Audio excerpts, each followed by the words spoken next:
los vimos mentir, ya los vimos robar. Nos dijeron patria, pero era toda una farsa. Congreso vendido, pacto mafioso, palacio tomado, agenda perversa, el pueblo cansado, la rabia está seria. Y mientras el sol sale sobre la ciudad, hay millones que no tienen nada que ocultar.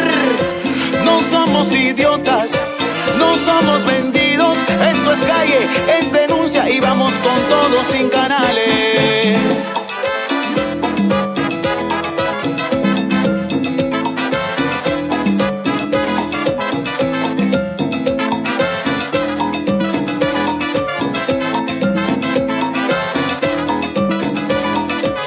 Monstruitos y pirañas directo al hueso. La voz del pueblo que ya no tiene miedo. Monstruitos y pirañas sin maquillaje. La podredumbre ya no se esconde en traje. Ya no tragamos cuentos, ahora tiramos factos. Sí, ahora tiramos factos.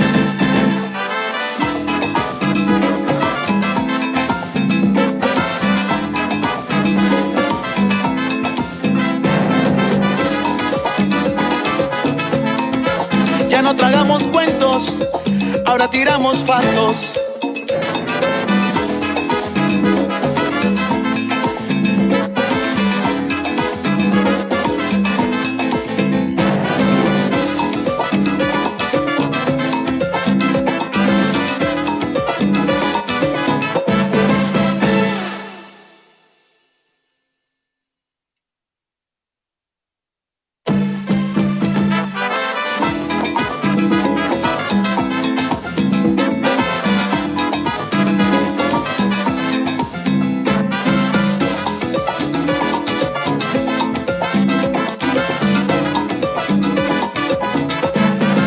Ya los vimos mentir, ya los vimos robar.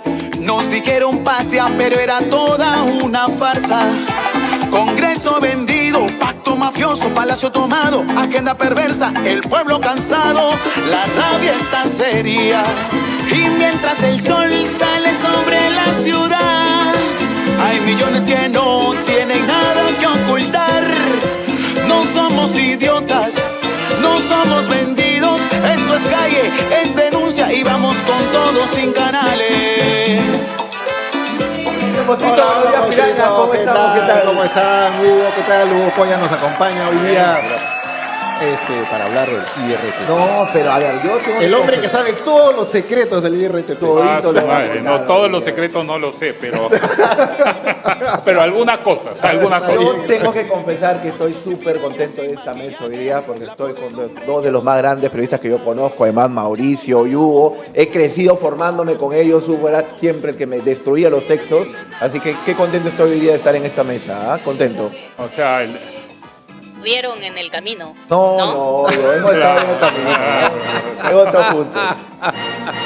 Ya, pero ese comentario suena así, estoy acá con los viejos. No, para nada. Sí, con los dinosaurios ahí conversando. No, con tal que no nos digas viejo lesbiano, ya Nunca. todo va bien. Pero bueno, ¿qué tal? Bienvenidos al programa. Por favor, toda la gente que se está empezando a conectar, a compartir y a dejar sus likes para que estemos en la transmisión. Va a ser eso muy, muy importante. Pero tremendo lo que hemos estado viendo a nivel internacional con lo de María Corina Machado. Oye, me he quedado impresionado respecto a todas estas teorías que se van tejiendo de qué pasó. Llegó a escapar, salió de Venezuela, pero finalmente llegó a Oslo para recibir el Nobel de la Paz. Anoche, ¿no? Anoche llegó a Oslo. Claro, en realidad, bueno, por el cambio de horario acá en Perú, allá lo que se suponía, se esperaba que llegara antes, por eso se creía que iba a recibir el premio. Claro, lo recibió la hija, ¿no? La hija, pero igual es muy simbólico, definitivamente, y además con esta aparición de ella en la ventana del hotel, en el balcón del hotel, hacía lo Evita Perón, ahí, ¿no? mírala. Claro, cantando ahí el himno y todo eso, sea así. Lo único que nos faltaba era Don't Cry For Me a Venezuela, sería. Sí. Pero fuera de todo eso, el traslado, la ruta, porque la gente se quedó impresionada con lo que ella ha podido allá declarar. Pero hasta ahora pocos entendían de cómo lo logró. Hemos creído siempre que estaba en Venezuela. Lo que pasa ahí es que ya empiezas a crear un mito alrededor del personaje, ¿no? En verdad. Claro. Por eso el mito de Eva Perón, claro. el mito de María Corina Machado. Claro, porque toda la idea es, o la historia que se está imponiendo es que ella estaba en Venezuela escondida y ha logrado salir. Pero en verdad no sabemos si estaba realmente o no en Venezuela. No Mira, sabemos. Lo que pasa es que la última imagen que sí la vimos a ella, y es lo que refuerza esa teoría, es que ya la estaban buscando y ella un día dijo, voy a aparecer en la campaña, y salió en pleno meeting de un camión que habían llevado y logró salir, se mostró y la gente confirmó que se había quedado, pese a que la estaban buscando en Venezuela. Claro, pero eso fue en enero de este año. Pero lo que me refiero es que te refuerza la posibilidad que cuando ella dijo, oye, aquí me quedo, se había quedado. Ahora, con la historia que se teje, también podríamos creer que habría estado en Venezuela. Claro, y además he leído ahí algunas versiones de que se habría fugado en barco hasta Curazao, de Curazao habría tomado un avión. Un avión a Estados Unidos y de Estados Unidos a Noruega. Exacto. Sí. O sea, en cualquier caso, la aparición de ella es un golpe muy, muy fuerte para el gobierno de Maduro y una voz, digamos, una bocanada de oxígeno para la oposición venezolana. No, el mensaje es, en tu cara, Maduro, la saqué, la trasladé y llegó a Oslo.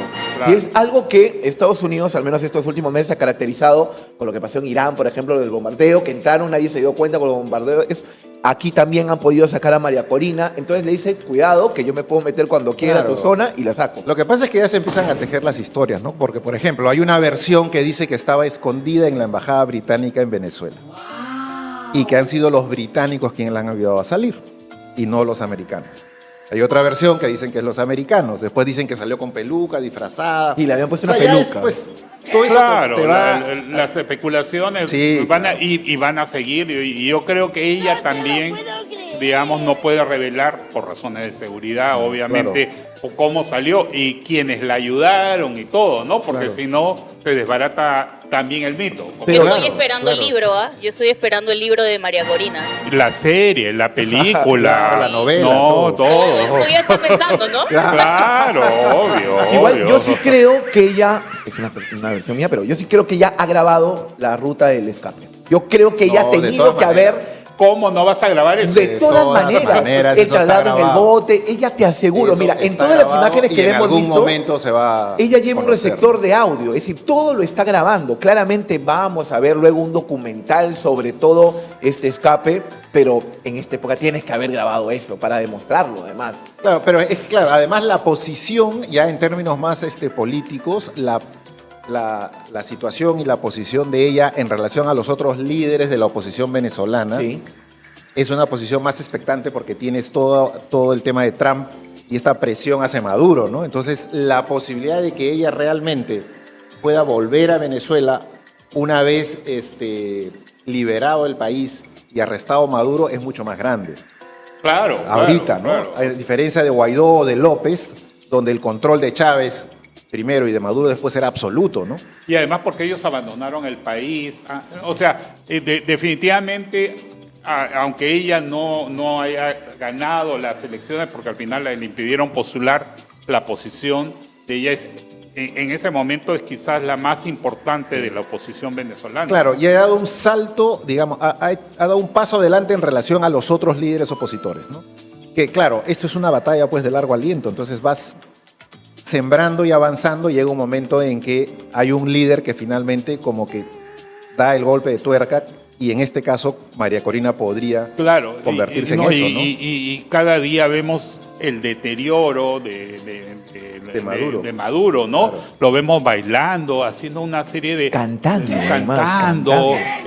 No se sabe si en realidad está yo creo que tiene algún problema psiquiátrico o alguna cosa. Pero también nos estamos olvidando del tema de fondo, y es que María Corina ha tenido que escapar de Venezuela para recibir nada menos que el Nobel a la Paz. Y esto refuerza también su lucha por la libertad de Venezuela, ¿no? Claro, como símbolo de la lucha por la libertad de Venezuela es el premio es un acicate importante, ¿no? Y muy fuerte el mensaje que ella misma ha dado, ¿no? O sea, este Nobel no es mío, es de todos los venezolanos. O sea, sí, claro.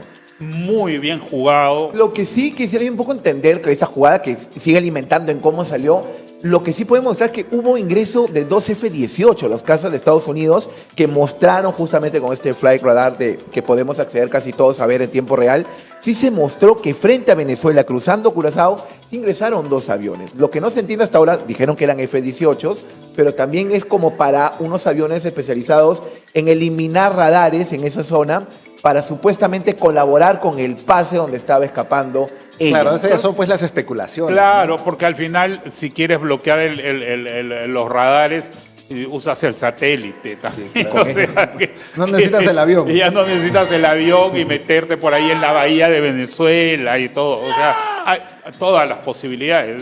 No conozco cómo está manejando la inteligencia estadounidense, pero claro, evidentemente tendrán los recursos suficientes si es que Estados Unidos habría intervenido para ayudarlo a salir. Es clarísimo, ¿no? que ha intervenido. Primero lo demuestras con la ruta, ¿no? Porque ahí sí dice Curazao, Estados Unidos, y Estados Unidos a Oslo. Entonces ha tenido que haber pasado formalmente por allí. O también puede ser Curazao, un KLM a Ámsterdam, Oslo.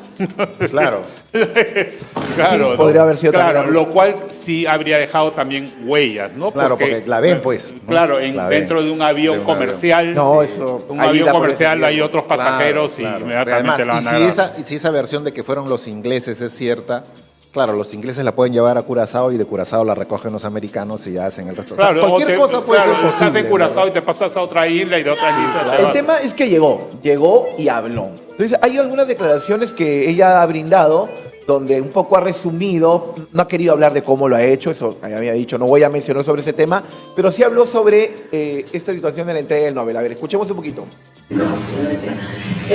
La sociedad venezolana ejerció el derecho al voto y la soberanía popular el 28 de julio de 2024 y de manera aplastante eligió a Edmundo González Urrutia como nuestro legítimo presidente.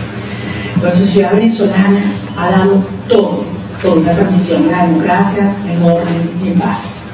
Quien nos ha dedicado la guerra a los venezolanos ha sido el régimen de Maduro, que ha sido calificado como terrorismo de Estado por la Comisión Interamericana de Derechos Humanos y Crímenes de lesa humanidad por las Naciones Unidas. El régimen de Maduro se apoya en regímenes totalitarios de otras partes del mundo para atacar y dañar a millones de venezolanos. Rusia, Irán, Cuba, grupos terroristas como Hezbollah, Hamas, los carteles de la droga o la guerrilla colombiana. Estamos ganando Venezuela. Esa es la verdadera ocupación. Nosotros le pedimos al mundo. Ahí está acompañado del primer ministro noruego. Súper joven, ¿no? En la conferencia que dio hoy, ¿no? Hoy día. También le preguntaron sobre el tema de Trump, ¿no? ¿Qué opinaba de que Trump invada Venezuela para llevarse a Maduro? Ahí claro, y ahí ella dijo que Venezuela ya está invadida hace tiempo, dice. Claro, como ahí cambió un poquito el discurso, ¿no? Claro, pero yo me quiero quedar un poco la forma en que ella habla, ya es así, la de una estadista, más mesurada, ¿no? O sea, si vemos la forma, la vestimenta, el peinado, aunque todo eso comunica, sí, todo claro, es como una claro. comunicación. O sea, es el premio Nobel, ¿no? Ella de blanco, ¿no? Claro, ella, o sea, tiene todos los elementos para muy bien analizados por su equipo, supongo, de comunicaciones, ¿no?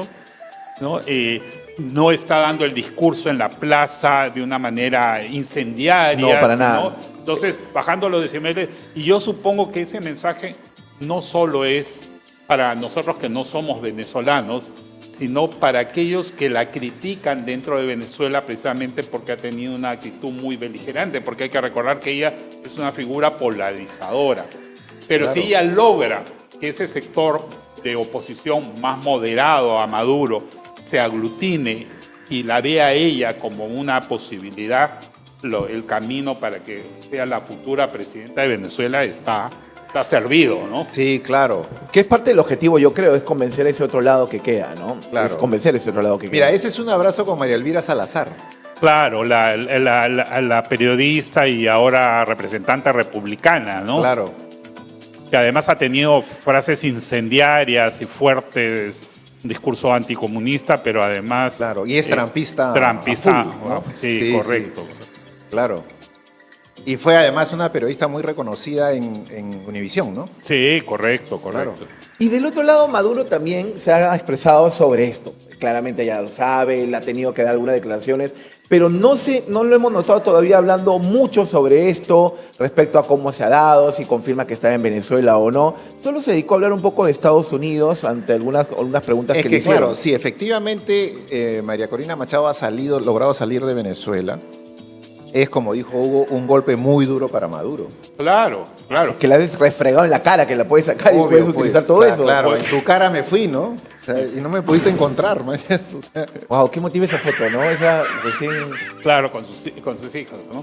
Pero el rostro, Claro. además, el rostro. Claro. Claro, sí. Porque ella en un momento dice que estuvo durante todo el viaje pensando cómo iba a ser ese reencuentro con sus hijos y con su familia, ¿no? Ha sido bastante tiempo, bastante ¿Y a quién tiempo. iba a abrazar primero? Dijo. Y ahí está, ¿no? ¿A quién? Eso es lo... No, y al final dijo, bueno, terminé abrazando a los tres, ¿no? Claro. A sus dos hijos y a su mamá. Tiene un encuentro también con Cuando todos los que llega estaban allí. en la noche, en la madrugada de allá, Wow. claro, había un Claro. grupo de venezolanos esperándola y ahí se junta, se acerca con la gente y todo. A eso me refería. ¿Ves que tiene un receptor abajo? Sí, en el- claro, es decir, claro, está grabando con el todo micrófono. el Ahorita encuentro. podemos repetir esa imagen Sí, porque mira, en el anterior- lo que dice José Miguel es importante. ¿Ves? Mira la parte de abajo del cinturón. Tiene Y, receptor de audio inalámbrico. ahí está el receptor, o sea, Claro, tiene un micrófono pues. Sí, Estoy segurísimo sí, que está absolutamente. grabando un documental y que Todo, empezó claro, desde cómo obviamente, salió pues, de Venezuela. claro. Segurísimo. Aparte, eso va a ser crucial para que cuando lo muestres genere todo esto de mira, Maduro, en tu cara me fui y nunca te diste cuenta. Eso va a Claro. ser tremendo, impactante No, sí, visualmente. sí. Claro. Ojo, la gente que se está recién conectando, que veo que ya están escribiendo, en unos minutos más vamos a tener al candidato Mario Vizcarra. Ojo, vamos a tener a Mario Vizcarra en los estudios de Mosquitos y Pirañas para preguntarle de todo. Acá no hay filtro, se pregunta directamente. Así que en unos minutos más vamos a estar con Mario Vizcarra. Ahora la pregunta que cae es, ¿vuelve o no vuelve? Salió de Venezuela, pero ¿volverá? Es que va a depender mucho también, porque obviamente este tema está coordinado, yo creo que de todas maneras es cuál va a ser la actuación final de Trump respecto de Maduro. claro. Ahora, Eso va a ser fundamental para o sea, su regreso a Es que tú dices que Venezuela. regresa, pero como para estar ya en Venezuela tranquila, después de haber Por eso, pues. ocurrido alguna intervención en Venezuela. O sea, si derrocar a Maduro se va a producir en el corto plazo, yo creo que ella podría esperar que ocurra eso y luego volver. Pero depende pues de los tiempos de Trump. claro, los tiempos de Trump y además, si ella intenta volver a Venezuela y no la dejan volver, también va, ¿no? Claro. O sea, va a haber otra conmoción, digamos. Claro. No, pero más que no la dejan volver, al contrario, van a querer que ingrese y apenas ingrese capturarla, porque es parte de la orden que siempre dio Maduro. Ahí Claro, ya no la van a tendría dejar que ir. Pero es muy diferente tener a una opositora que a una premio Nobel detenida. Eso también es Sí, mensaje no, diferente. O sea, hay Ahí que Maduro, recordar- sí, tiene razón. Hay que recordar Claro. eso. O Yo sea, sí creo- no es lo mismo. Yo sí creo que debería volver porque una de las cosas que se le critica a Guaidó es haber abandonado su pueblo de Venezuela y porque se desinfla un poco la causa, ¿no? Entonces yo creo que sí le hace un bien. Claro. Además de ahí lo a la agarraron lucha. jugando golf en Miami, ¿no? Sí, Claro, entonces ya como que... Sí, es que es lo que yo digo, va a depender un poco también de los tiempos de Trump y además, si asumimos que finalmente derrocan a Maduro y Edmundo González asume la presidencia, que yo creo que convocaría elecciones inmediatamente, vas a enfrentar una situación bien complicada porque también es verdad que un gran porcentaje de la población venezolana es chavista. Sí. Bueno, claro. ¿No? Entonces ahí vas a tener un tema complicado. Pero es chavista, digamos, yo creo que por todo porque el régimen pues ha generado todos unos Claro. grupos, ha dado una serie de beneficios para los chavistas, pero esto cambia En el momento en que caiga Maduro, se acabó el chavismo. Claro, es que no es un tema de chavismo porque quiero solo Chávez o Maduro. Va a ser el sálvese quien pueda, van a salir Bueno, corriendo, eso sí, ¿no? también. Si tienes un Estado que te paga todo lo que tú podrías estar pagando como una luz, los servicios básicos, vas a seguir queriendo que esté allí. De alguna manera ahí es donde refleja Claro, quizás eso de chavismo. pero tendrías que mantener esos beneficios. Y eso va a ser difícil. Es más complicado. No lo vas a hacer en un gobierno que sale ahí. No, pero tampoco se lo vas a quitar inmediatamente. Ya, Sería absurdo. Pero evidentemente esto se va a acar. Y nosotros que ya lo hemos vivido en el Perú, sabemos perfectamente de que el cambio, o sea, eso de que el Estado que te da todo, que te ayuda, eso se acaba y hay que... El claro ejemplo de un vecino que tenemos es Ecuador, con toda la subvención que tuvo del combustible. Por ejemplo, ir a Ecuador con $1 llenabas casi tu tanque también por la subvención que había en Ecuador. De alguna manera con Noboa lo fue sacando poco a poco, provocó manifestaciones, pero ahora todo está normal y ya pagan mucho menos de la subvención que había antes. Y lo vamos a ver ahora en Bolivia, ¿no? Claro, por ejemplo, Bolivia. Exacto. Entonces la gente sí va a sumar y dice, oye, prefiero más tener una libertad, tener un país mucho mejor que solamente esta subvención que me están dando. Maduro llegó a hablar, creo que cantó, a eso Maduro me refería. cantó. ¿Tienes ese video, Sharon, cuando está cantando? Claro. La comicidad que te da Maduro es... A ver, don't worry, be happy. La la la la la la la. Don't worry, be happy. La la la la la la la. Just peace, not war.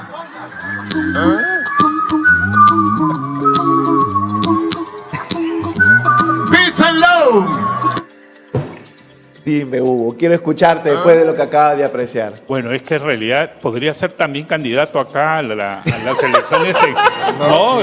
Y ya me salgo. O sea, mira, si le cambian la nacionalidad, lo pones acá y podría ser alguno de varios. En esa camisita nomás le pones un número acá, ¿no? Y es un candidato. Pero además me encanta su inglés. O sea, sí, con su buena pronunciación. Yes, peace, te dice. Yes, peace. Yes, peace, don't war.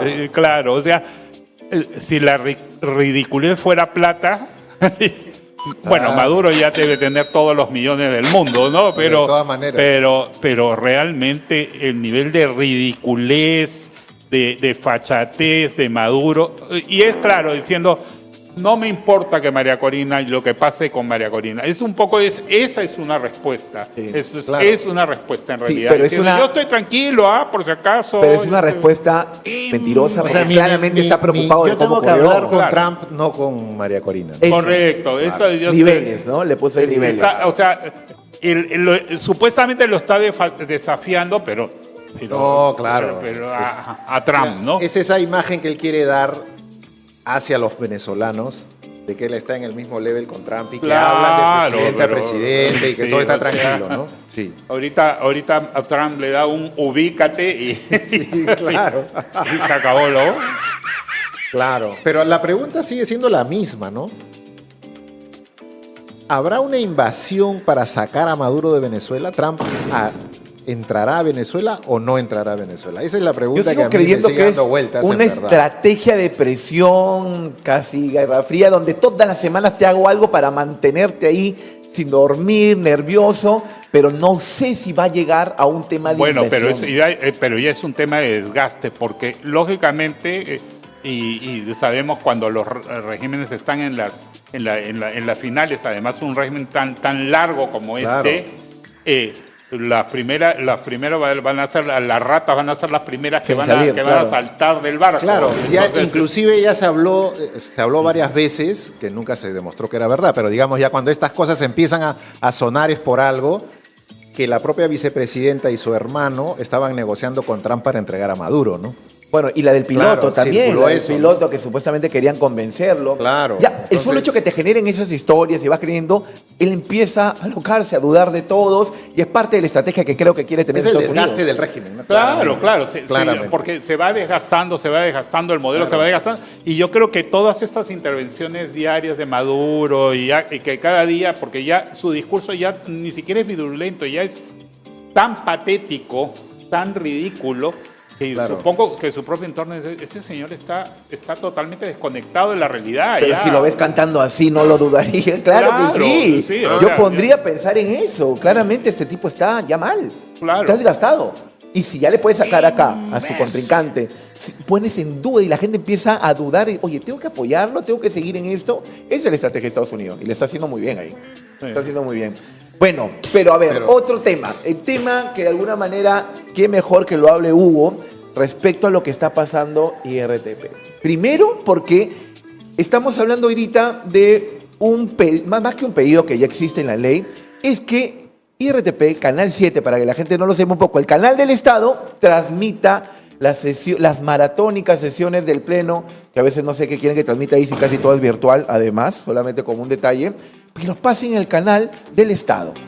Pero no se acuerdan, no se olviden que ahorita viene la campaña sobre exposición de candidatos de reelección. Ojo con eso. Lo que pasa es que el Congreso siempre nos sorprende, pues, ¿no? Y ahora se publicó en el peruano la ley de endeudamiento público. No, claro, uno mira esa ley, pues no la lee nadie, ¿no? O sea, ley de endeudamiento público. Aparte que viene puro numerito y todo. O sea, y esta no la lee nadie. Y resulta que en una disposición final o complementaria pusieron la obligación de IRTP de transmitir los plenos, justo ahora que empieza la campaña. Pero eso está basado en una ley del 2001 del gobierno de Toledo, que también obligaba a IRTP a transmitir los resúmenes. Los resúmenes, creo que podían escoger entre resúmenes o transmitir en vivo, pero...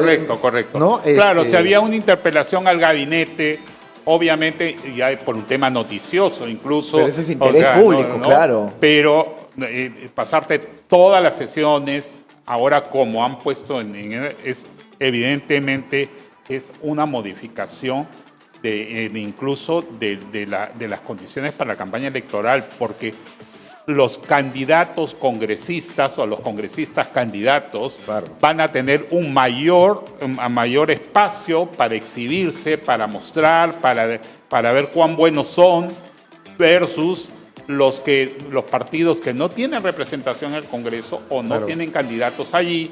Y además hay que recordar algo muy importante. TV Perú y Radio Nacional son los medios de comunicación que más cobertura tienen a nivel nacional. Claro. Llegan a todos lados. Hay pueblos enteros donde solo hay un canal de televisión, hay una sola radio y es el canal del Estado. Entonces, ni siquiera tienen los medios privados alternativos. No hay internet incluso. Claro. Entonces, solo van a tener esa ventana. Y para los candidatos que no están en el Congreso, solo van a pelearse unos segundos en la franja electoral y listo, ¿no? Sí, claro, no. Y además, tú, en el tiempo que tú fuiste presidente de IRTP, ya estaba la ley del 2001. Sí, ¿Cómo se manejó ese tema? Mira, en realidad se acordó con el propio Congreso que se iba a hacer un resumen que lo hacía el canal del Congreso, con sus equipos del Congreso, y el horario que se le asignó fue las 11 de la noche. Por supuesto, ellos siempre querían el horario estelar. Si podían ellos entrar en el horario de los niños, también no podían estar. Pero 11 de la noche, y eso es lo que se había mantenido. Pero el resumen que ellos decidían qué cosa iba y todo. Que ellos mismos lo hacían. Una hora. Una hora, exactamente. Con esta norma, lo que están haciendo es modificando eso. Y están obligando a IRTP a que se transmita todo, y que se le asigne además una frecuencia completa, o sea, el canal del Congreso más una frecuencia en el TDT, ¿no es cierto? Claro, en el TDT, ¿no? En la televisión digital terrestre. Tendrías que sacar IPTV, tendrías que sacar algo. Claro, que son los canales, para que la gente entienda, es un poco los canales digitales que están en las grandes ciudades, pero no están en las pequeñitas. Entonces, en eso, pues, así hay 7.1, 7.2, 7.3, habrá que crear, no sé, ahí... De acuerdo a la banda, ¿no? Claro, crearán pues la 7.5, el 7.6 para tener el canal Congreso. Pero, ¿qué pasa en los lugares, y ahí es lo más importante electoralmente, donde solo hay una señal y no está la TDT? Claro. Entonces solo está el satelital y un solo canal, entonces te obligas a interrumpir la señal. Claro. Entonces ahí definitivamente hay una modificación de la ley electoral, de las reglas de juego, y en perjuicio de un grupo de candidatos. O sea, claro, ahí el jurado tiene que opinar y tiene que decir, oye, claro, ¿qué está pasando después, aquí? ¿No? Pero solo un detallito, además el solo hecho que hayan utilizado para sacar esto en la ley de endeudamiento ya te muestra un poco el interés que ellos buscaban. Es decir, hágalo como sea, consíguelo como sea. Claro, y lo peor para mí es que el presidente del Congreso, Fernando Rospigliosi, que ha sido periodista, además, agarre y declare así, dice, bueno, es que como ahora vamos a tener 2 cámaras, se necesita aumentar digamos, la difusión. Y claro, pero las 2 cámaras van a estar el 28 de julio claro, del 2026, no el 1 de enero. No, claro. Y los senadores tampoco van a chambear mucho arrancando, porque depende de lo que propongan los diputados. No tiene sentido. O sea, claro, ahí te ves claramente como que el Congreso es el que maneja el país, ¿no? Esa es una muestra clarísima de eso. Pero no solo maneja el país, acaban de nombrar a la nueva jefa del IRTP, que es la hija de una ex congresista de Alianza para el Progreso, sí, claro, que además que nunca ha tenido ninguna... Ahí está. La señora Cintia Ramírez, que ahí la vemos pues en septiembre. Esa es una foto de septiembre, cuando ella era presidenta de la Confederación Nacional de Radio y Televisión, un grupo de medios privados que su principal misión era pelear para que la publicidad estatal les caiga a ellos. Claro. ¿Ya? Entonces firman un convenio, ¿no? Un convenio que ha sido bastante cuestionado, incluso por los propios integrantes de las agrupaciones y de otros medios regionales. Pero había también algunas bancadas que tampoco les gustaba mucho la idea, me acuerdo, ¿no? Porque eso se ha peleado mucho para que se apruebe esa ley. Correcto. Entonces, esa señora tiene una serie de cuestionamientos, entonces demuestra claramente que hay un sesgo político, porque como decía Roosevelt, o sea, en política no hay coincidencias, ¿no? Claro. Primero apruebas esto que le da al Congreso la frecuencia adicional, amplías la presencia en la programación y pones a una señora que evidentemente tiene un vínculo con uno de los partidos que está en contienda. Bajo lo que me estás diciendo, entonces para ti podría existir hasta algo ya bien planificado para darle un tema de refuerzo y que apoye la campaña. No sé si tan elaborado, pero sí por lo menos hay alguien que se ha sentado y ha dicho, mira, 2 más 2 son 4. Sí. Claro, pero es la primera vez que yo veo que un presidente de IRTP es además dueño de un canal privado, ¿no? Claro, nunca ya no es presidente, ahora es jefe, ¿no? Porque lo cambió, ¿te acuerdas? La anterior, pero... Ahora es jefe. Sí, ahora es jefe, pues, porque eliminaron incluso el consejo directivo, hicieron todas unas modificaciones en la época de Boluarte. Pero sí, es cierto. Es la primera vez que el dueño de un canal privado se comió, o sea...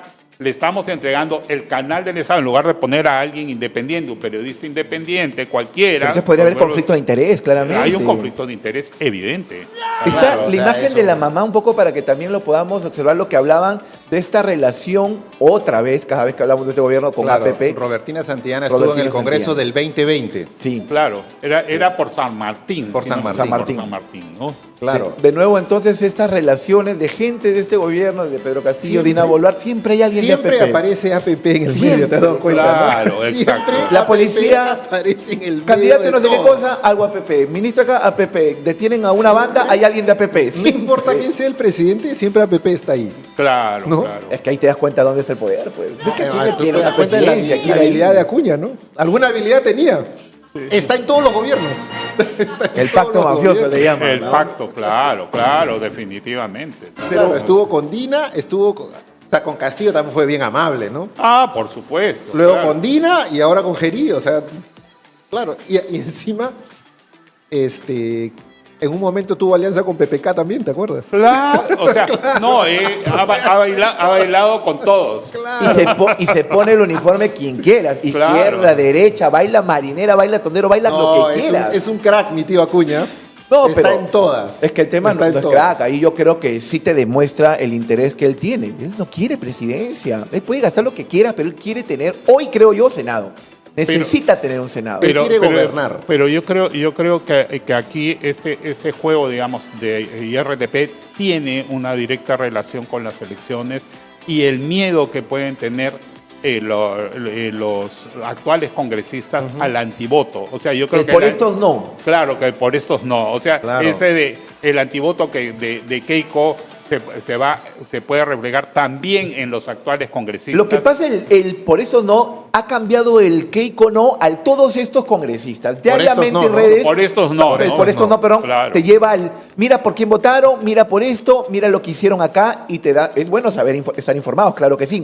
Pero ellos ya dijeron, oye, hay que cuidarnos de la campaña y hay que ver una exposición para contrarrestar lo que se está viniendo. El por estos no. Le está dando miedo. Claro, Les hay está varios dando comentarios ahí interesantes que están llegando. miedo. Cuéntame.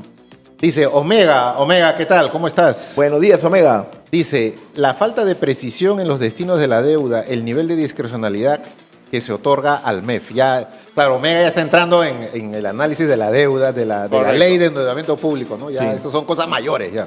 No, pero Claro. parte de lo que también menciona es cómo tú te aprovechas y ya de ahí te demuestra la intención que tú tienes, ¿no? Necesito algo que no se debata, algo que nadie lo vea y nadie lo discuta. Mételo allí de contrabando. La Mételo. ausencia de controles y metas de sostenibilidad fiscal, el riesgo de financiar gasto no productivo, la débil supervisión sobre gobiernos subnacionales endeudados, la falta de auditoría. Ya habíamos hablado de cómo se ha disminuido y se han quedado calladitos los actuales ministros, o sea, calladitos la cantidad de dinero que se les ha quitado ministerios. Estamos ahorita en un grave problema con el presupuesto para el próximo año. Tanto educación que ni siquiera con lo de beca 18 lo pudieron meter. Claro, beca 18, tenemos el tema de desabastecimiento de medicinas. En salud, que ya han pedido y que ha tenido que... El papá Minsa ha ido a darles medicina. Increíble, más aún cuando de salud depende de los propios aportes que deberían haberlo tenido. Y ahí te demuestras también, cada vez que le dan un ministerio a un partido para devolver algún favor. ¿Quiénes han estado en salud? Gente de APP. ¿Quiénes estuvieron en el Minsa? Vázquez, también de APP. Otra vez, devolución de favores por apoyo en el Congreso, entregando un ministerio. Y ahí están las consecuencias. Gente que hoy, con un trasplante, está rogando que le den una medicina para seguir viviendo. ¿De qué sirvió tanto conseguir un órgano para un trasplante? Lo difícil que es.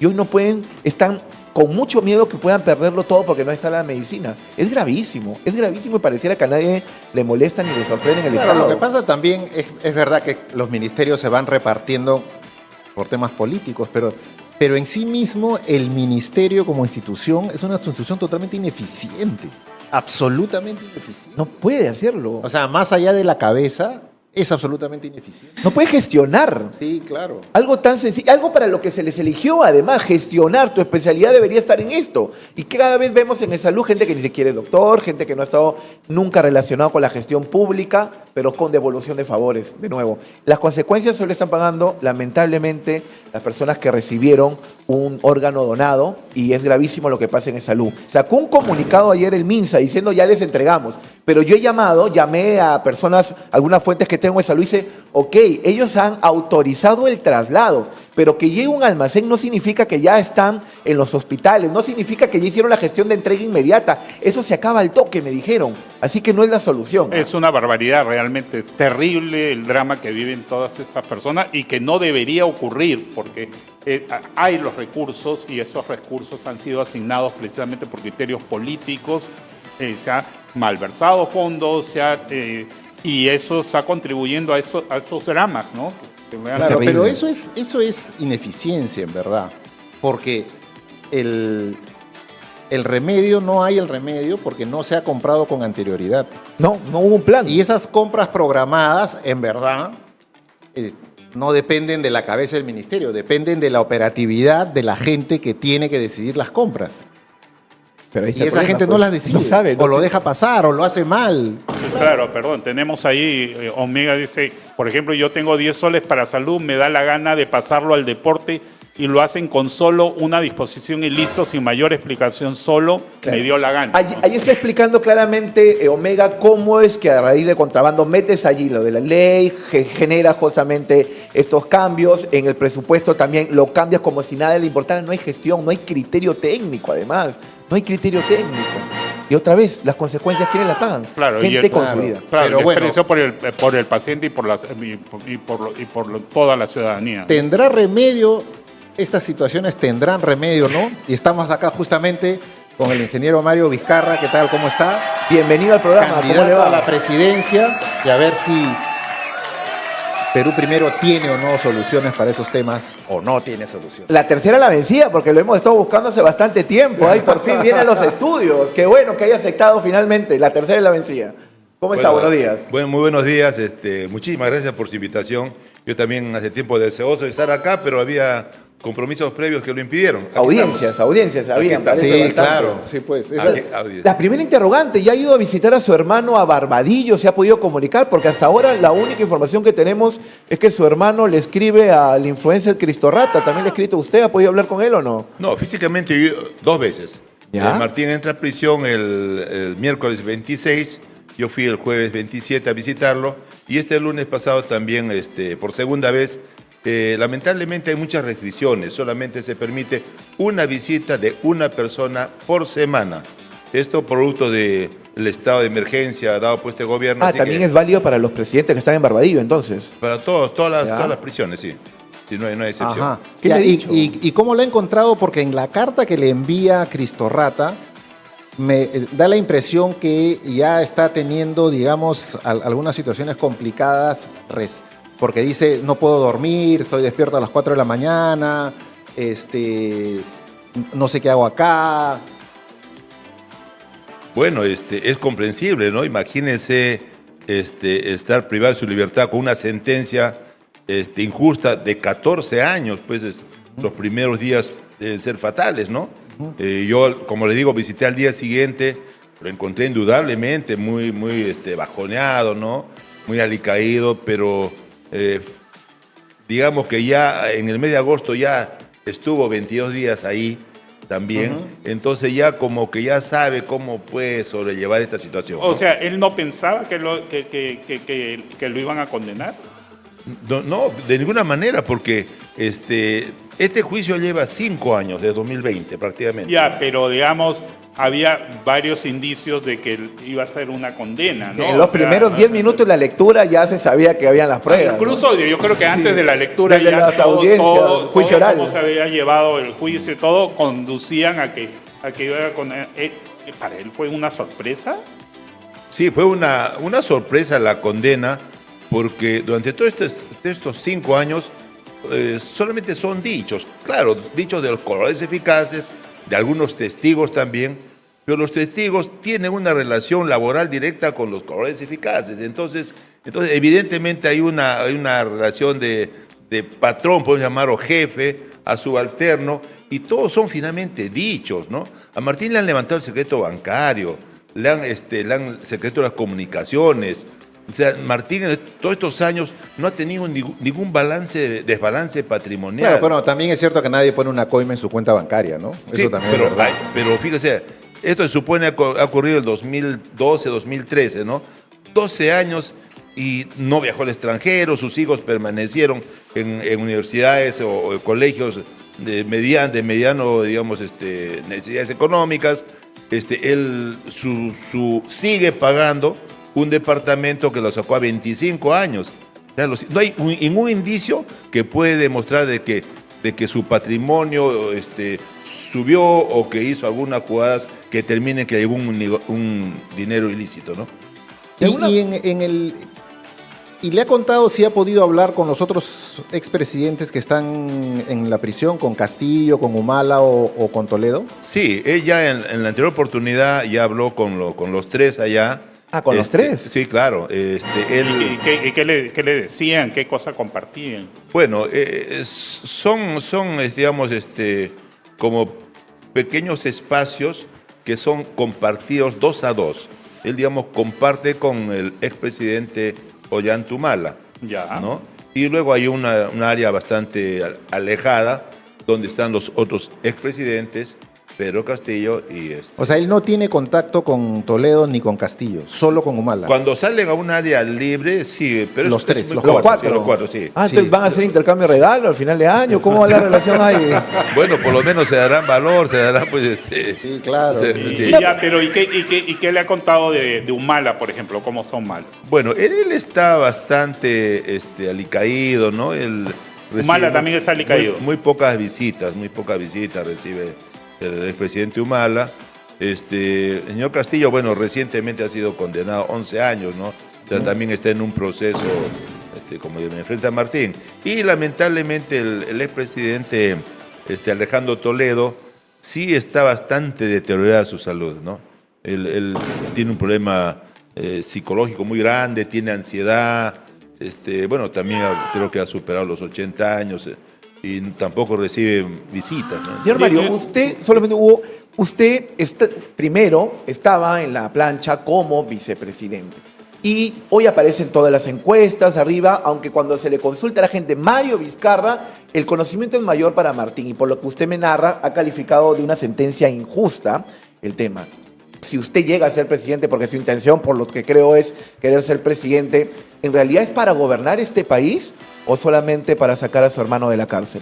No, definitivamente. Son dos cosas que van paralelas, pero nosotros vamos a dar primera importancia a desarrollar nuestros programas. Pero va a sacar a su hermano de la cárcel. Primero, yo sigo confiando. El día viernes ya se presentó la apelación, ¿no? Entonces, basados en argumentos que, bueno, son temas legales que no me compete a mí. ¿Y si no se lo dan, indultaría a su hermano? No, entonces los indultos son como consecuencia de una comisión que evalúa la procedencia o no.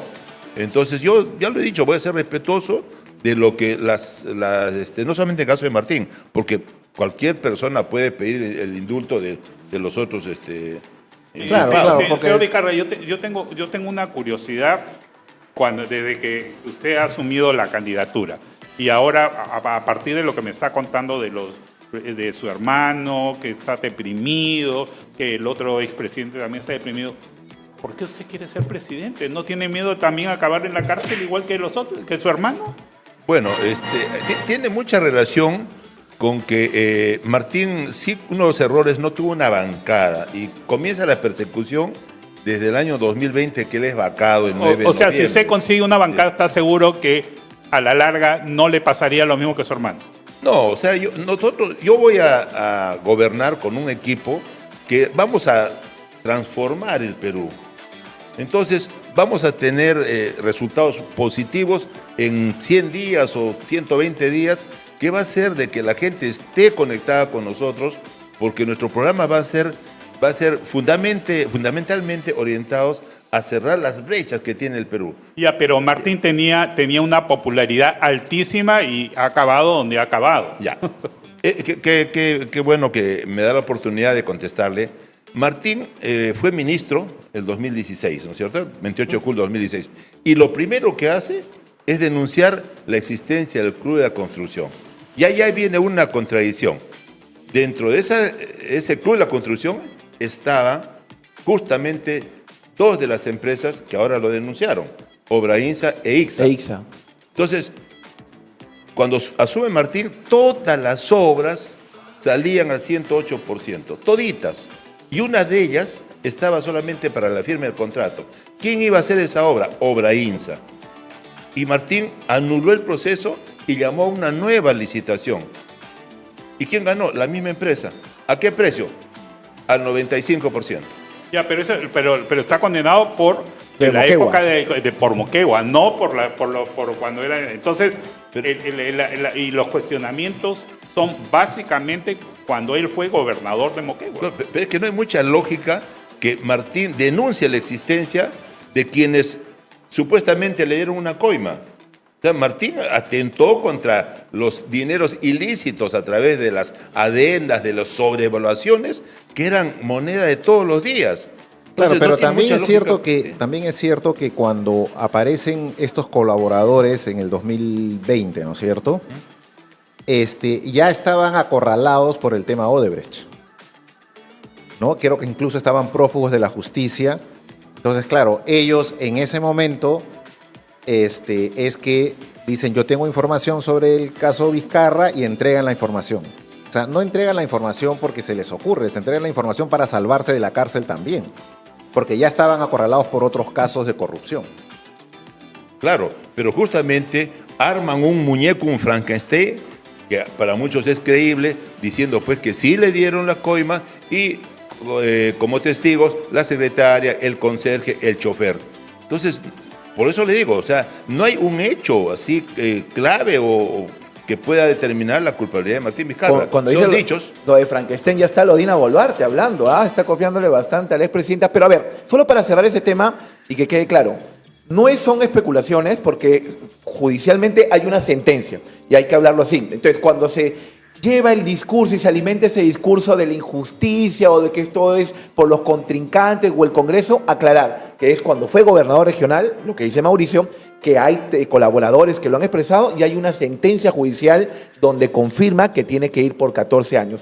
Entonces, a partir de ello, usted en su campaña, porque iba en la plancha, va a gestionar esa imagen que tenía su hermano para impulsarlo mucho más para que usted llegue a ser presidente, ¿o cree que le va a hacer mucha falta a su hermano en la campaña para que pueda pasar la valla electoral? Mire, solamente para, como usted bien dice, terminar este tema, esas dos empresas se han declarado, los jefes, los gerentes o dueños, se declararon culpables. ¿Sí? Por más de 1.000 millones de soles le han robado al Estado.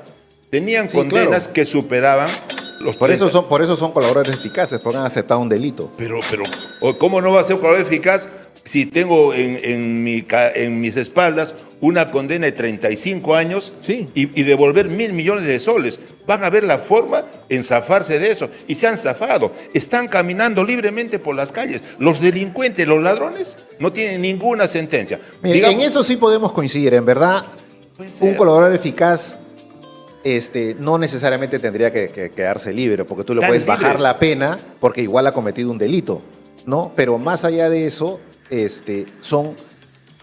en muchos casos de corrupción se destapan porque los propios corruptos deciden hablar. Eso funciona y funciona claro, en pero todo el mundo. Esa es la base de la ley de la colaboración eficaz. Claro. O sea, entrégame al pez grande, ¿ya? Claro. Yo soy el pez Claro. chico, claro, y de ahí te libero o te dejo. Ese es el precio. Y en este caso el pez grande pues ha sido Martín Vizcarra, ¿no? Claro, pero con dichos, pues son dichos, ¿no? Me dijo, yo lo llevé. Fíjese, dicen de que uno de ellos le entregó 400.000 soles al chofer para que le vaya a la casa de Martín Vizcarra a entregarle.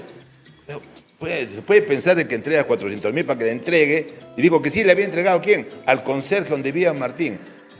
Por favor, en sano juicio, ¿quién hace esas cosas? O sea, y lo que... Los mafiosos, ¿no? Dice, sí, yo recibí el sobre, pero el conserje de donde vive Martín, sí, yo recibí el sobre. ¿Y usted puede inferir de que había dinero? No, era un sobre plano. Ya, normal, pero ahí había un exministro y amigo de Martín Vizcarra. Gran amigo, además. Gran porque amigo lo puso de en Martín el Vizcarra que han agarrado y ha dicho, ¿no? Y ha declarado. Entonces... Pero él es parte, pues, de la corrupción. Fíjese, tiene una empresa supervisora. O sea, Martín Vizcarra tenía un gran amigo que era parte de la corrupción. No. En primer lugar, no era un gran amigo. ¿Sí? No, lo puso ministro, era una persona de confianza por lo menos. No fue ministro en la época de Martín, fue en la época del señor Pedro Pablo Kuczynski. Sí, claro. Pero no fue amigo con Martín. Martín justamente cuando toma la presidencia... Pero trabajaron juntos, creo, en algunos... Fue una empresa Fueron supervisora. socios, ¿no es cierto? No, socios jamás. Nunca han sido socios. El señor tiene una empresa supervisora. Y las empresas supervisoras son los ojos y oídos de la entidad convocante. Sin embargo, este señor estaba coludido con los constructores. Por eso es que hay tanta adenda que era autorizada por este señor. Entonces, él está involucrado en la gran corrupción de las empresas, dentro de ellas Obrainsa e IXA. Es parte de la corrupción. ¿Qué tanto va a acompañar la imagen de Martín Vizcarra en su campaña? Bueno, nosotros, hay varias encuestas, usted se refiere hace un momento a algunas encuestas. En casi todas siempre aparece arriba, sí, ¿no? Ya, pero fíjese, nosotros desde febrero de este año hemos recorrido 22 regiones de las 24. Nos falta Huancavelica y Pasco. En todas ellas el apoyo, el cariño es masivo. Somos el único partido que camina libremente por las calles, por los mercados, hacemos mítines en plazas públicas. Los otros partidos, ¿qué hacen? Contratan un local de 200, 300 personas, que hay más vigilantes que asistentes, en la puerta que chequean al milímetro quién entra, cómo entra, y adentro pues aplauden, hacen sus vivas. Ninguno de ellos. ¿Y con qué está financiando su campaña? Nosotros tenemos una cuenta en el Banco de la Nación, que es de dominio de quien quiera colaborar, y con los límites establecidos por la ley, hay mucha gente que colabora. Nosotros son aportes voluntarios, entonces. Totalmente aportes voluntarios. ¿Usted está viendo quiénes están postulando en la lista del partido para Senado? Por ejemplo, el día de ayer pusimos a este candidato de Ancash, lo que le llaman el doctor tiktokero, creo. Claro.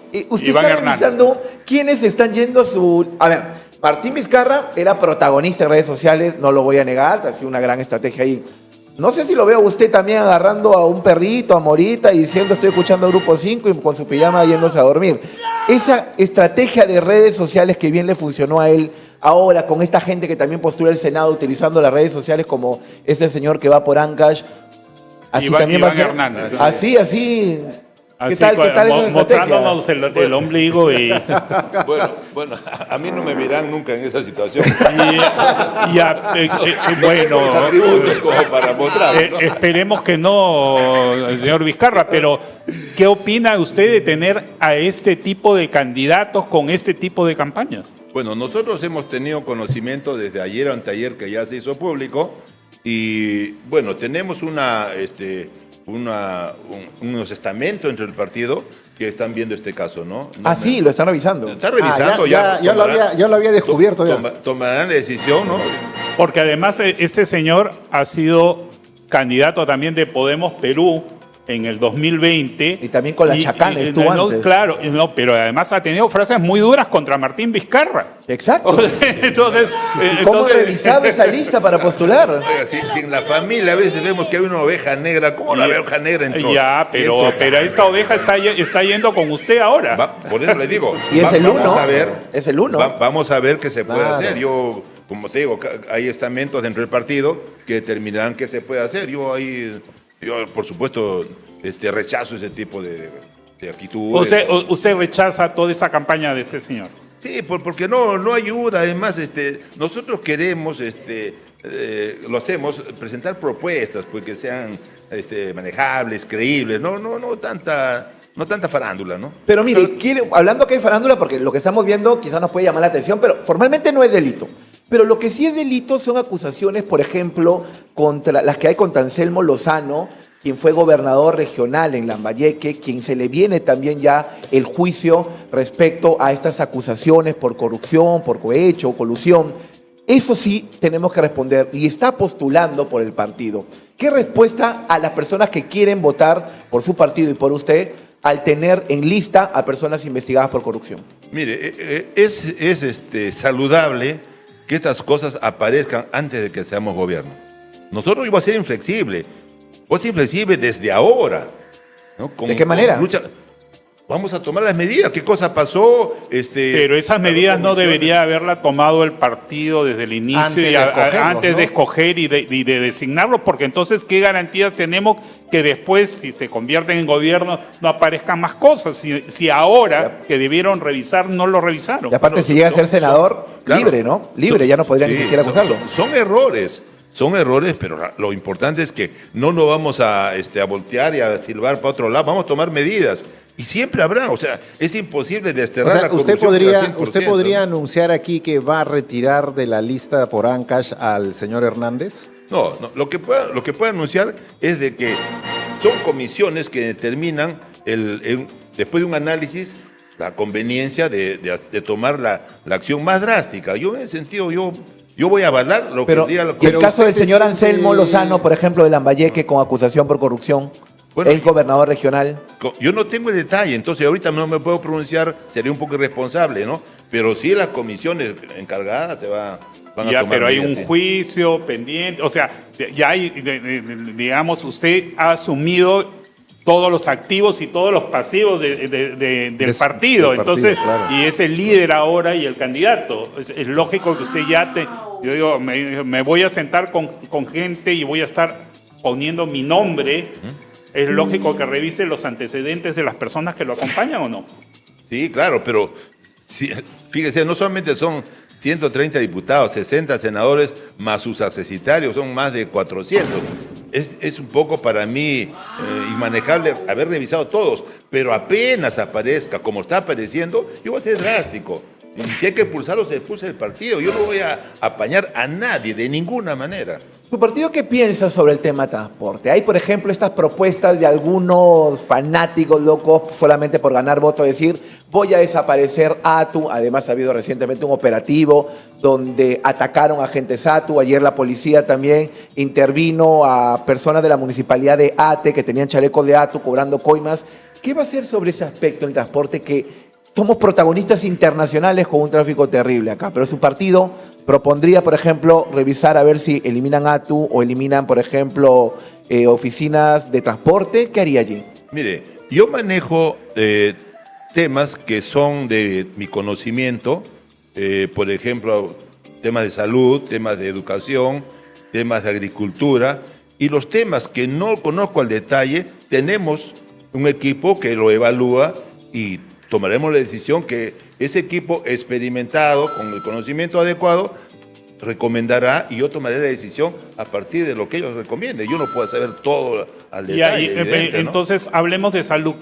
¿Cuál es su propuesta para salud? A ver, fíjese, en salud tenemos pues un deterioro pues increíble del todo el sistema de salud. Lo vimos desde hace muchos años. Fíjese, más o menos el 85% de las postas médicas y centros de salud están en situación precaria tanto en infraestructura como en equipamiento. Ya, pero ese es el análisis. ¿Qué haría su partido si ganase las elecciones? Si ganase usted. Por supuesto que el dedicar, primero, mejorar la infraestructura y el equipamiento también. O sea, no es posible que vemos pues que algunos ecógrafos o tomógrafos a propósito son malogrados para luego recomendar a los pacientes. Claro, pero digamos, eso es una cosa que de todas maneras se tiene que hacer.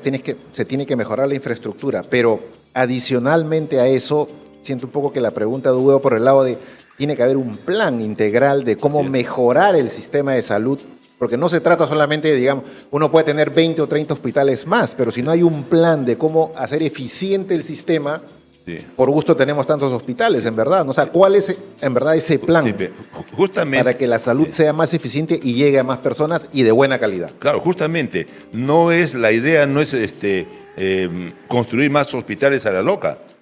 Por ejemplo, las postas médicas, los centros de atención primaria, tenemos que crear cientos de esos establecimientos para evitar que personas por una luxación, una pequeña hemorragia, puedan estar atiborrando los hospitales. Pero ahí hay un problema adicional, y perdóname que lo corte, pero es que, claro, creamos muchas postas, obviamente entiendo que es para que las postas estén en todo el Perú, pero los médicos no quieren ir a las postas, porque no tienen ningún incentivo como para irse a un sitio alejado a trabajar allí. Ni los jóvenes quieren ir a trabajar a las postas alejadas. ¿Cómo hacer para que eso funcione? Porque regresamos a lo mismo. Sí. Tenemos muchas postas, pero no tenemos quien las atienda. Sí, pues bueno, veremos la forma de que si no van, habrá unos incentivos, habrá establecer unas líneas de carrera, una meritocracia, ¿no? Pero me queda claro que no hay un plan. Sí. Claro. Es que los planes, no estamos gobernando ya el 28 de julio, los planes están elaborados. Pero el electorado necesita saber cuál es su plan para poder, a partir de eso, decir, voy a votar por este candidato, ¿no? Claro, ¿me ha convencido o no me ha convencido? Esos justamente son detalles, ¿no? Ese es el tema domina. Usted nos dijo que dominaba el tema salud, por eso le preguntamos. Son detalles, o sea, son ya detalles cómo hacerlo, pero la decisión, yo como un gerente de una empresa, el gerente de una empresa no tiene que saber cómo se suelda dos piezas, tiene que tener el criterio y la fuerza para ordenar su casa. Ya, pero sí tiene que tener claro el plan que quiere impulsar, ¿no? Como gerente, le pongo este escenario. Existe salud, que lo tiene Ministerio de Trabajo. Existe MINSA, que lo tiene el Ministerio de Salud. Existe la sanidad policial, que lo tiene la policía. Existe la sanidad de las Fuerzas Armadas. Tienes diferentes y además están las entidades privadas. Como gerente, para preguntarle, ¿consideraría algún plan de unificar los sistemas de salud? Por ejemplo, que las fuerzas militares se junten con el MINSA o el salud se junte con los privados. ¿Algún plan por allí? Claro, o sea, la salud es prioritaria. O sea, no se puede negar la atención a alguien que tiene un problema de salud. Independientemente vaya al hospital de la FAB o de la policía, eso tiene que unificarse. Eso es ¿Qué se unificaría? ¿Cómo? ¿Qué se unificaría? ¿Fuerzas Armadas con qué? O sea, con un sistema integral de salud, todo juntos. El Estado. Fíjese, las Fuerzas Armadas no son parte ajena del Estado, son parte del Estado. ¿Por qué? Sí, pero de salud son aportes, no es que sea plata del Estado, son aportes. Sí, pero por encima de los detalles, el peruano tiene que tener una atención inmediata ante problemas de salud. Claro, pero lo que le pregunto un poco a José Miguel es, porque se ha planteado muchas veces esa situación en verdad de unificación en diferentes gobiernos, es ¿por qué Salud y el MINSA, el Ministerio de Salud, no se juntan en una sola entidad? Muchos están de acuerdo, muchos están en desacuerdo porque dicen, no, el MINSA es un tema de la atención del Estado y el otro es un tema de los trabajadores que aportan. En un supuesto gobierno de su partido, ¿ustedes apostarían por juntar los dos y que solo haya una entidad de salud? Así es, nosotros, esa es una de nuestras propuestas, porque, o sea, por encima de o sea, desaparecería de salud, ¿no? Digamos. No lo sé si desaparecería, son temas burocráticos, o sea, temas que impiden el propósito fundamental. ¿Cuál es? Una buena atención al peruano. Todo lo demás, las leyes, ¿quiénes las hacen? Pero una buena atención al peruano se tiene que traducir en propuestas concretas, señor Vizcarra. O sea, digamos, vamos a analizar, vamos a ver, eso no es una propuesta. La propuesta es, mi partido quiere esto. Esto es lo que vamos a hacer si llegamos al gobierno. No, el plan de gobierno se está haciendo, no es que ya está. Pero ¿cómo se está Están haciendo? construyéndolo recién entonces. No, ya están los trámites finales, pero tenemos que tener ya un compendio, una cosa ya definida para tener claros los conceptos en cada uno de las... ¿En qué otro eje se basa su plan? Por ejemplo, ya nos dijo salud, que por ahí un poco de duda. ¿Qué más? Reactivación económica, ¿no? Por ejemplo, mire, hay en la mitad de los proyectos que se están ejecutando, la mitad están paralizados. Son elefantes blancos. Algunos por decenas de años. ¿Qué proyectos, por ejemplo? ¿Proyectos mineros, por ejemplo? Por ejemplo, el Chavimochi, proyecto Chavimochi. Ya, ok. Está paralizado con temas burocráticos, leguleyos. El tema el penal de Ica. Bueno, es un desastre, ¿no? 5 años paralizado, ¿no? Fíjese, y ahora que tenemos un gran problema de inseguridad ciudadana, ahí está diseñado para albergar 3.200 reos. Desde el 2020 está paralizado. Yo he ido por allá. Fíjese, ese presupuesto era 280 millones de soles.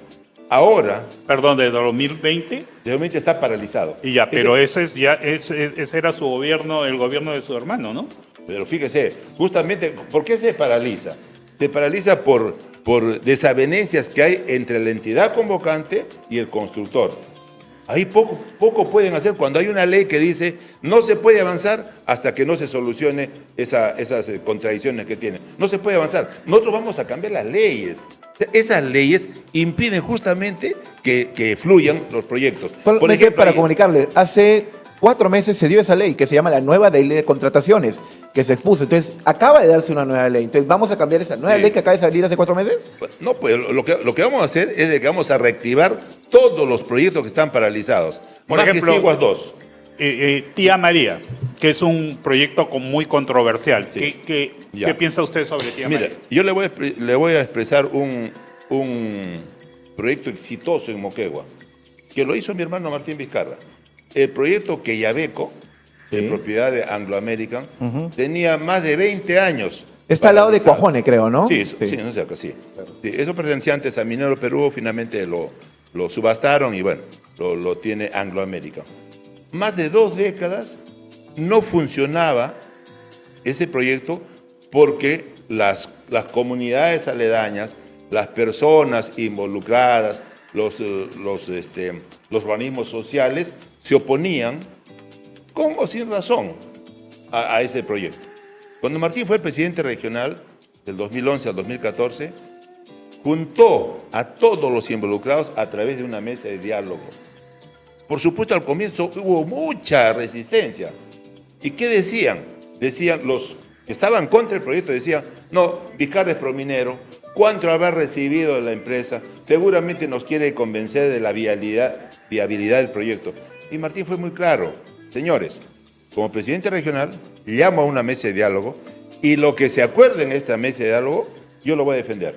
¿A favor o en contra? O sea, fue a favor. Por lo que estoy entendiendo, entonces, si usted ganara la presidencia de la República, ¿usted gobernaría como si fuera su hermano? No, gobernaría, es un ejemplo que le estoy dando, gobernaría haciendo lo que hay que hacer. Me dicen, no, o sea, propondría una mesa de diálogo para resolver el tema de Tía María del proyecto minero. Además, me dicen que ya está avanzando.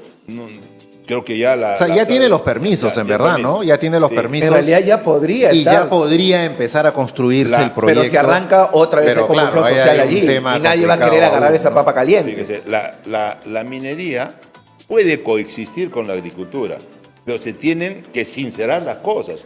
Las mineras también, y aprovecho acá, las mineras a veces también no dicen las cosas claras.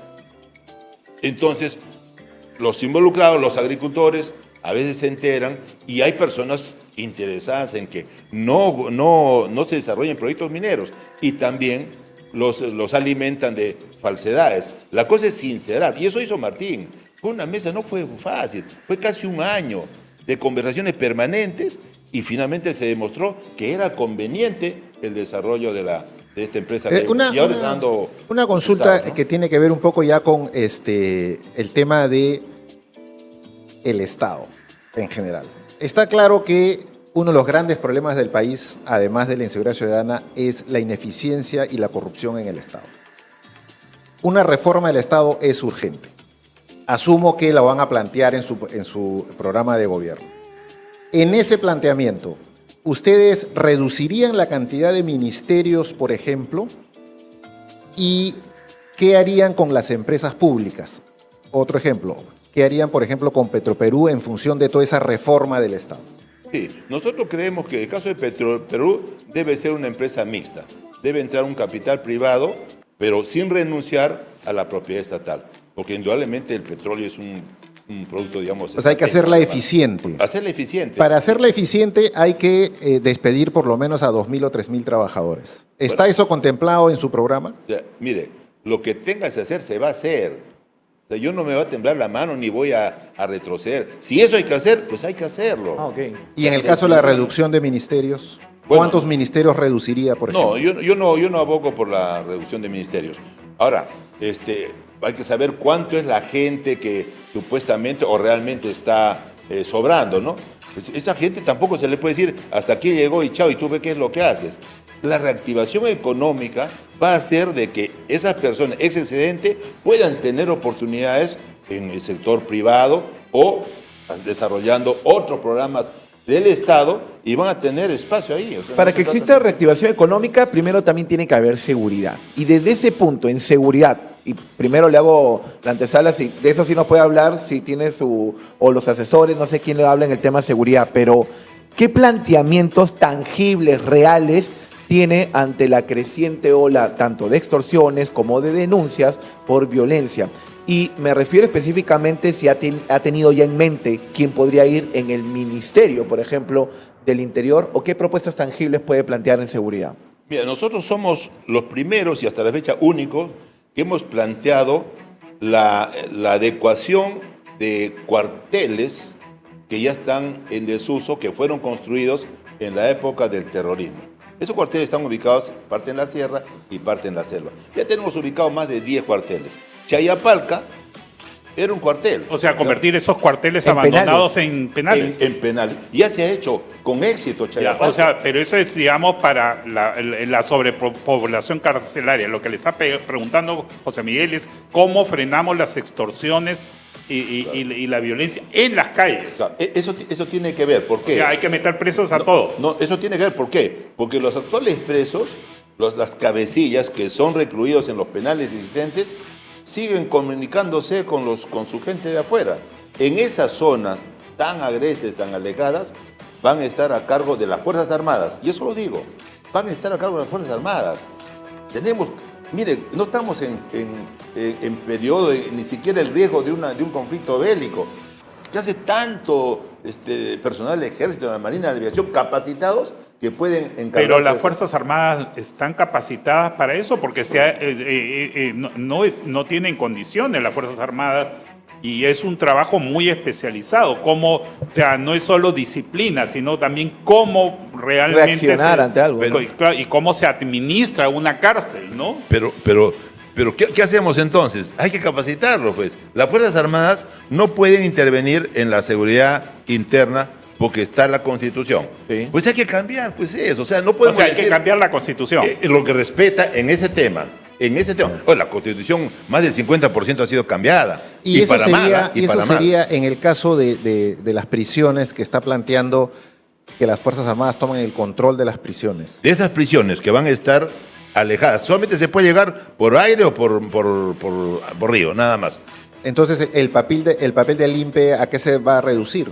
Bueno, reorganizar el INPE en los penales ya existentes. O sea, los grandes criminales están mezclados en las cárceles, ¿no? Pero eso en las cárceles. ¿Y en las calles qué cosa es lo que vamos a ver? ¿Pondría, por ejemplo, a los militares en la calle? No. Porque hoy están en los moles con las armas, ¿no? Eso no funciona. La estrategia para combatir el crimen incluye efectivamente el tema carcelario, pero también incluye el tema de combatir el crimen en las calles. Por supuesto. O sea, estoy ¿Y ahí que hay unidades especializadas? ¿Qué podría ser? Mire, estoy explicando, fíjese. Estadísticas que son de dominio. De cada 10 bandas criminales, ¿sí?, en 3 de ellas está involucrado un policía, o un fiscal, o un juez, o un personal del INPE. O sea, no se puede luchar en las calles cuando esa gente que es la que hace el trabajo sucio, la que mata, la que roba, está protegida por algunos policías, malos policías, no va a involucrar a toda la institución, evidentemente, pero le pasan el dato, oye, va a haber una redada, va a haber una requisa en un sitio, en zonas calientes, y cuando a veces son atrapados, algunos fiscales también pues liberan, ¿no? O jueces también liberan. Entonces, eso también hay que hacer una reforma total. O sea, plantearía una reforma del Ministerio Público, del Poder Judicial. O sea, ¿alguien puede negar que estamos en una situación que tenemos que tomar medidas drásticas? Y si la ley lo prohíben ahora, hay que cambiar la ley. Dígame una cosa, y ya que estamos hablando y ha hecho varias alusiones al gobierno de su hermano, si llegara el momento y pasara por la misma situación que entre el Congreso y el gobierno y no tuviera la posibilidad o el Congreso les bloquearía, ¿cerraría también el Congreso igual que su hermano? Mire, el Congreso actual hace rato lo hice cerrado, punto 1. Y el Congreso, nosotros consideramos que vamos a llevar una bancada importante. Eso es lo que pensábamos, ¿no es cierto? Y no habría la posibilidad, si estamos conectados el Parlamento con el Ejecutivo, no habría la posibilidad de estar pensando en cierres del Congreso. Pero en un caso extremo, ¿por qué no cerrar el Congreso? Mire, me dicen que no, el Senado... Lo que hay que respetar el voto de la gente que les gusta cerrar el Congreso. No es que nos guste, no es que nos guste, fíjese. Claro. Cuando cerró el Congreso, Martín Vizcarra tenía más del 90% de aprobación. Fue una fiesta nacional. ¿O no recordamos que salió a las calles a aplaudir? Ya bueno, pero después, pero mire dónde ha acabado. Son otros temas, pero a ver, este Congreso, tomado por la mafia, ¿debemos soportarlo? Bueno, hay que hacerlo, ya queda poco tiempo. Pero hace tiempo debió soportarlo. Este Congreso que ha dado leyes pro crimen, leyes con nombre propio, la 31751, la ley Soto, por el amor de Dios, sí, las leyes lobistas, la ley Klimper 2. No sabemos tenemos que mantener eso. Claro, pero si uno, digamos, como político, va caminando, pensando que si algo no funciona voy a cerrar instituciones, en verdad eso no colabora mucho en términos de construir una democracia sólida, ¿no? Porque así haya un Congreso complicado, ahí está el arte de llegar a acuerdos con un Congreso complicado y no, digamos, poner como primer punto, si ese Congreso es complicado, lo cierro. O sea, no es que del día pasamos a la noche así inmediatamente. Si evidentemente hay muestras inequívocas de un proceso que quieren socavar la democracia, ¿cómo mantenemos un parlamento así?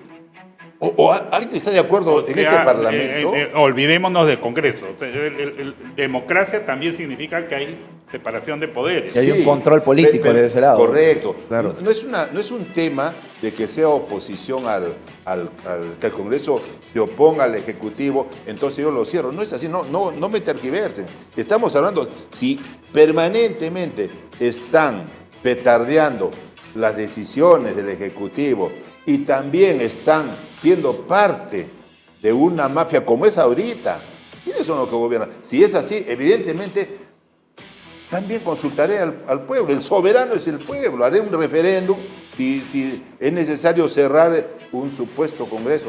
Pero yo no estoy hablando de que a la primera oposición va a salir el Congreso. Señor Vizcarra, sería antidemocrático. Tenemos que cerrar la entrevista ya por tiempos urgentes, pero sí me gustaría que deje algún mensaje a la gente que lo está viendo, después de todo lo que hemos hablado, que para usted considere que tengan que escucharlo, saber qué es lo que debería priorizarse. Bueno, ¿Ya no levanta ya? Sí. Ahí está, ya está levantando ahí el micro. Sí, Romina, ¿qué pasa con los micros? En estos días ya se va a nombrar al fiscal de la Nación, ¿cierto?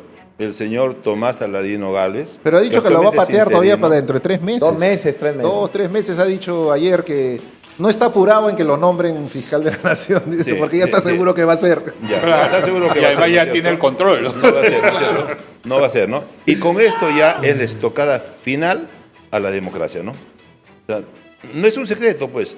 La Junta Nacional de Justicia, el Tribunal Constitucional, la Defensoría del Pueblo, está tomada por la mafia que nos gobierna ahora. Y solamente faltaba el Ministerio Público. ¿Y quién va a ser el fiscal de la Nación? Este personaje ligado a los hermanitos, a los cuellos blancos. Entonces, tenemos que estar advertidos. No podemos seguir mirando para otro lado cuando ya está tomado todos los estamentos del Estado con la mafia. Exhorto a que estemos alertas para poder determinar, poder luchar cuando nos corresponda con esta situación. ¿Y el lagarto lo va a acompañar en la campaña, no? El muñeco, digo, ¿no? Bueno, confío que el lagarto de carne y hueso también me acompañe. Bueno, muchísimas gracias, señor Vizcarra. Gracias. Gracias a usted. Y bueno, la campaña recién empieza, que lo comprometemos a que vuelva. Tener de nuevo. Gracias, siempre estaré por acá. No, y cuando tenga ya sus planes más aterrizados también, pues, ¿no? Para poder discutir. Ya, aquí, listo. Estaré acá. Vamos a incomodar, así que va a tener que venir ahí también preparado. Listo. Gracias. Muchísimas gracias por haberlo tenido acá en el programa. Gracias. Muy bien, agradecemos entonces al candidato Mario Vizcarra, quien ha estado con nosotros en el programa hablando de bastantes temas. Sí, claro. Y el otro candidato que está en problemas es Rafael López Aliaga. Le contamos. En problemas de credo. Hace unas semanas. Menos de una semana el señor Muñante vino, el congresista ya, a hablar que se había abierto una investigación contra Rafael López Aliaga porque en un meeting en Santa Anita dijo son mis hermanos por parte de Dios.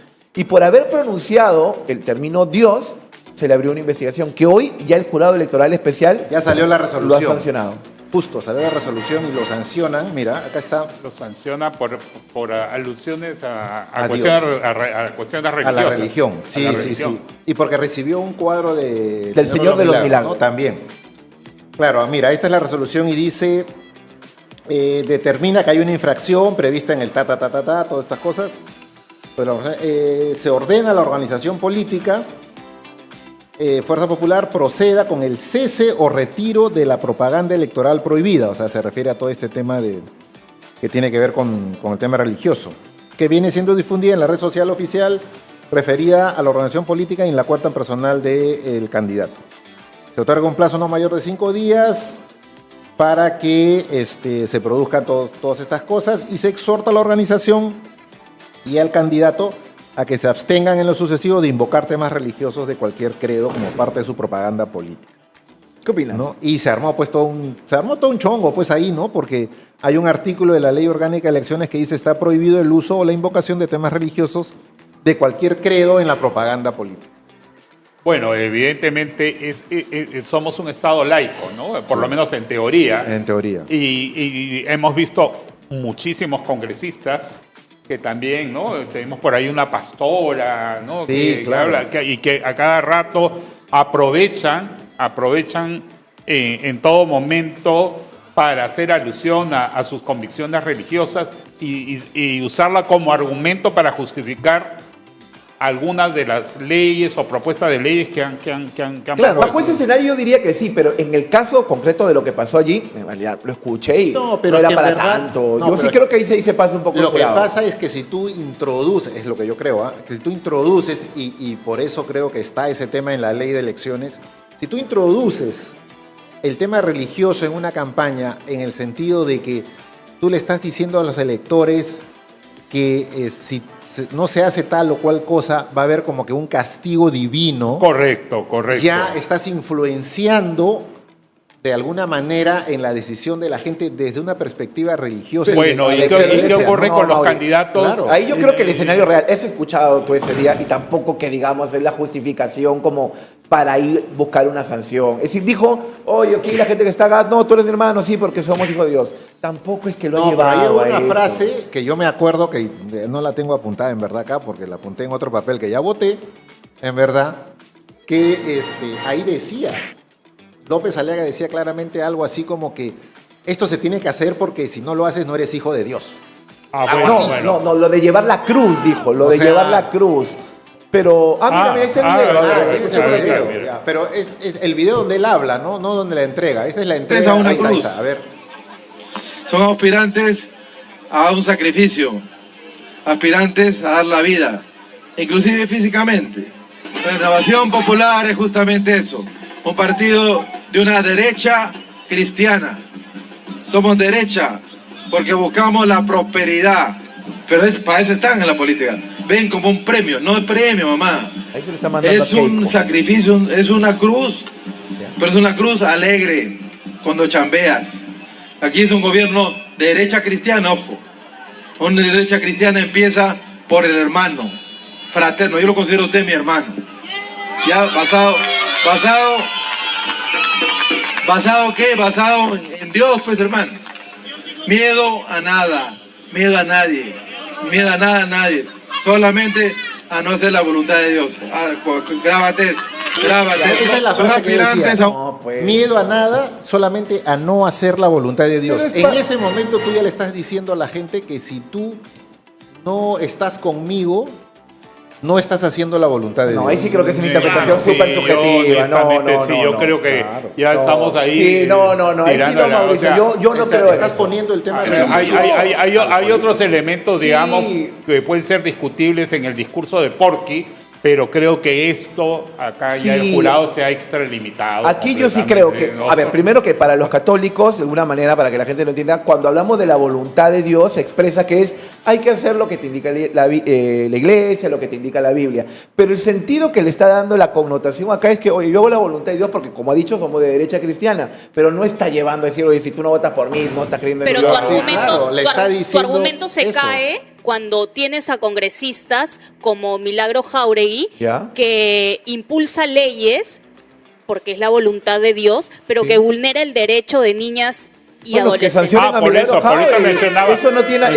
Por eso mencionaba a los congresistas que utilizan la religión precisamente para justificar las barbaridades que aprueban. Y de eso estoy completamente de acuerdo. Claro. Pero eso es básicamente lo mismo. Pero eso está mal. Eso ninguna ley tiene que salir por una ideología ni pensamiento religioso para nada. Estoy completamente de acuerdo. Pero llevándolo al escenario de lo que acabamos de ver, yo sí creo que hay una exageración de la interpretación. Lo que tú le estás diciendo a la gente es: nosotros aquí, los que estamos aquí, estamos por la voluntad de Dios.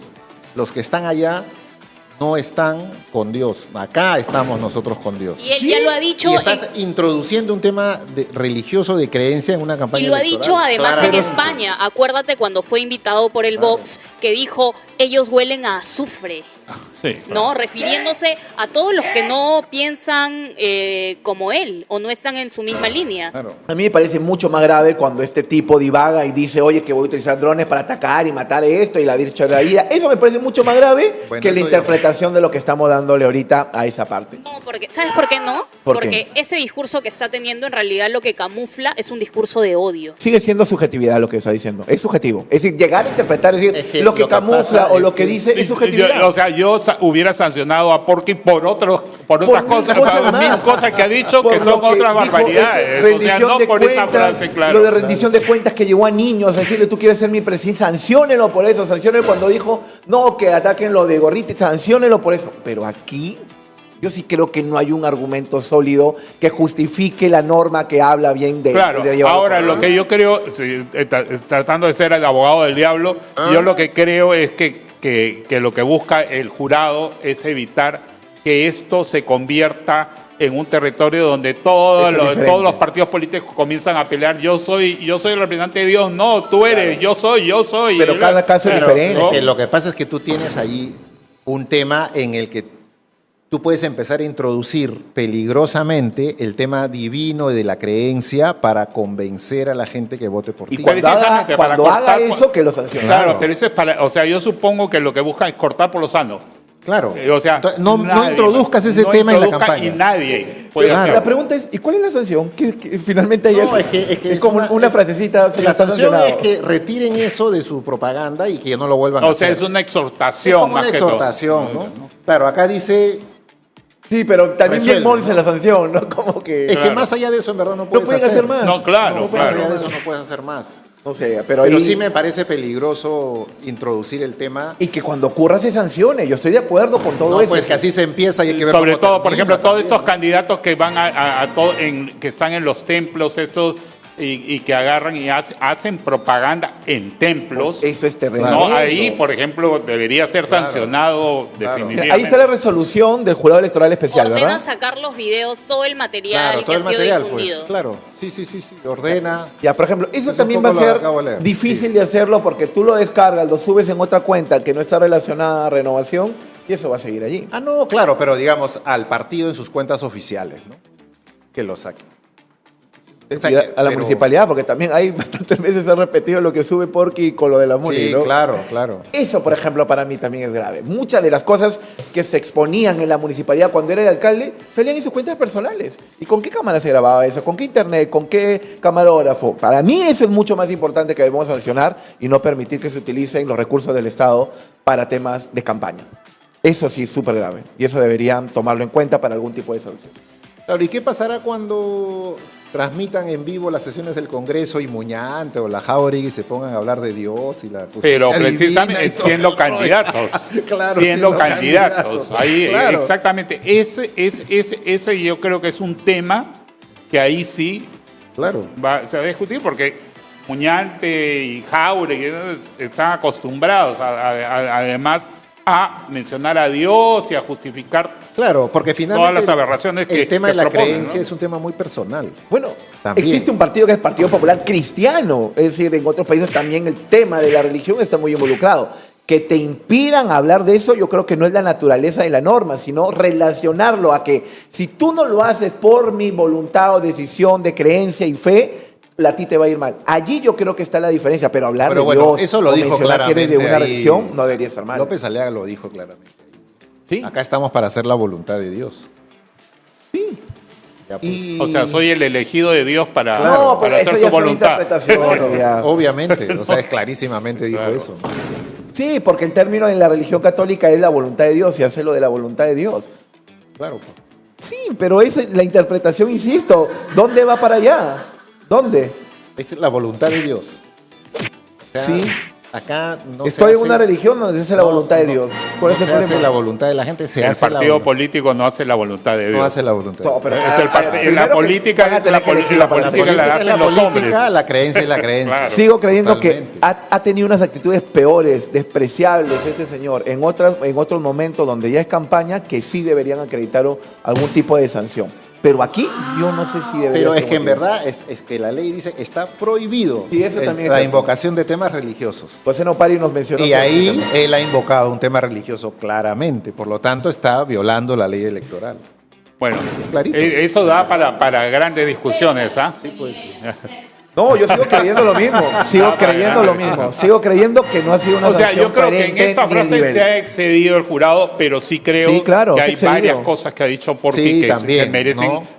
y con mayores argumentos. Por supuesto. sanción. Y hasta delitos con el tema del uso de Cuando se equipos pone a del insultar Estado. a la gente también. Por supuesto. Ese- Ahí el en jurado- ese mismo evento insultó a otros. ¿A quién? Y el jurado en la Y resolución lo del insultó Jalo- por la voluntad de Dios también.